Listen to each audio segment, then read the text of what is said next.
I once did a workshop with about 70 women in which we were doing this time management exercise. I just wanted to help them prioritize their to-do list. And so I asked them to start off by writing all of the things they expected to do or complete in an ideal day. I mean everything, right? If you get up and you go to the gym, put that. If you lie in bed for 20 minutes thinking about going to the gym, put that, right? Your commute, preparing for meetings, every little thing.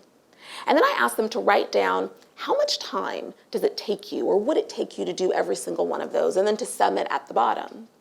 Well, you won't be surprised to know that not one woman in the room had a sum that amounted to less than the 24 hours all of us have in a day, and that only half the women had even put sleep on their list. Somehow they forgot about that, right?